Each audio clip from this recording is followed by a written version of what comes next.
Ada 5 bahasa kasih. Ada sentuhan fisik, ya.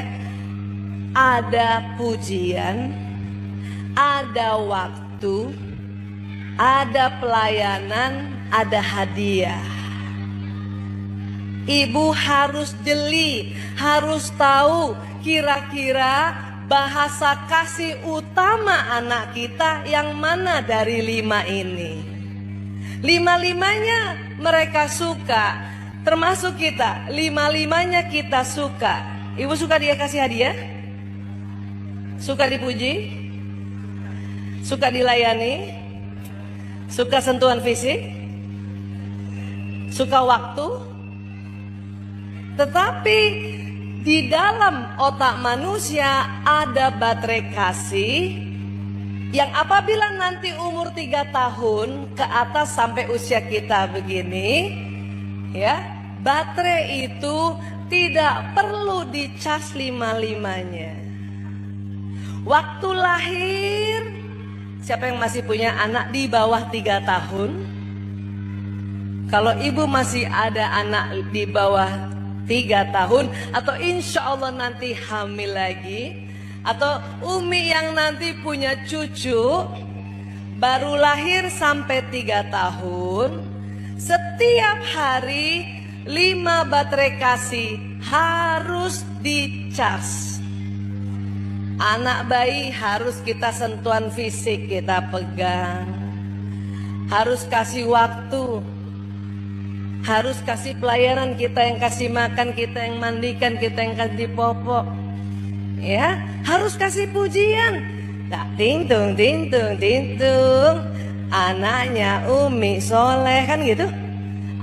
Juga harus kasih hadiah, bukan hanya baju, bukan hanya sepatu, tapi kalau bunda bikin, ya, kue, tada, hadiah buat abang, hadiah buat adek, gitu ya Bu.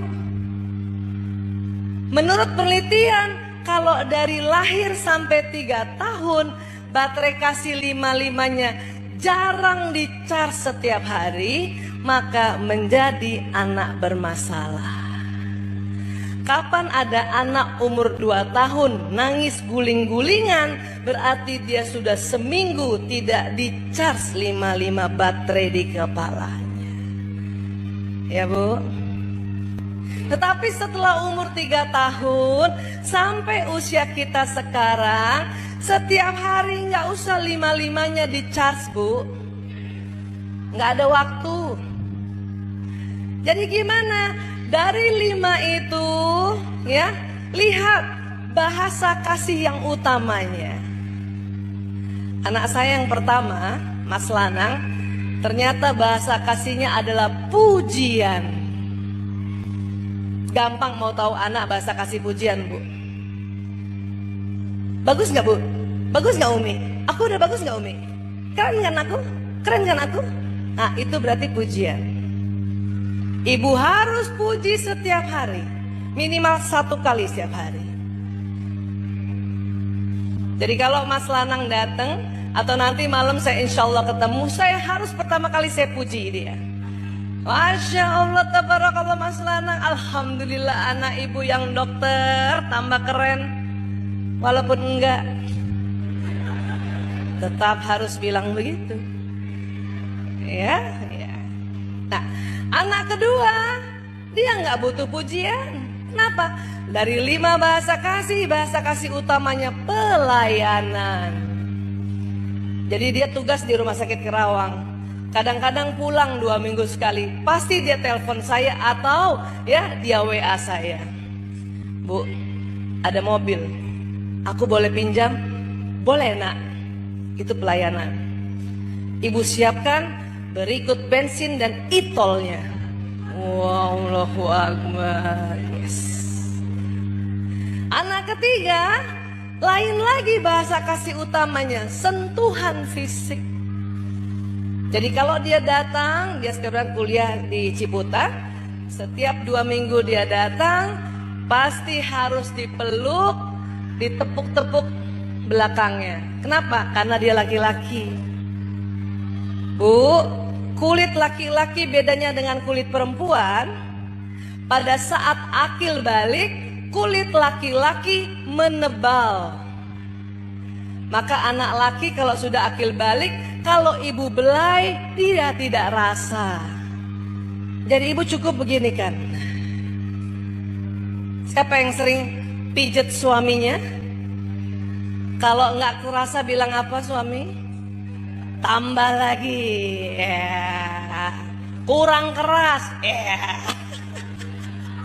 Kenapa? Karena kulit suami kita menebal. Kulit perempuan lebih tipis, maka perempuan nggak usah ditepuk, dibelai saja sudah terasa. Betul Bu? Jadi kalau punya anak perempuan, bahasa kasihnya ya sentuhan fisik, ibu harus peluk dan belai belakangnya, rambutnya. Tapi kalau anak laki nggak usah dibelai, dia tidak rasa. Gimana? Peluk, tepuk-tepuk. Ya, paham ya Bu? Malu Bu Aisyah, anak saya Bu Aisyah, berarti anak ibu bukan bahasa kasih utamanya sentuhan fisik. Ada anak bahasa kasih utamanya sentuhan fisik, maka harus disentuh. Paham ya Bu? Nah, ada lagi ya, anak keempat juga pujian, harus puji. Anak kelima juga sentuhan fisik. Jadi kalau mau anak kita baterai di kepalanya ya penuh baterainya, maka harus di-charge. 3 tahun ke atas sampai usia kita sekarang hanya cari ya bahasa kasih utama.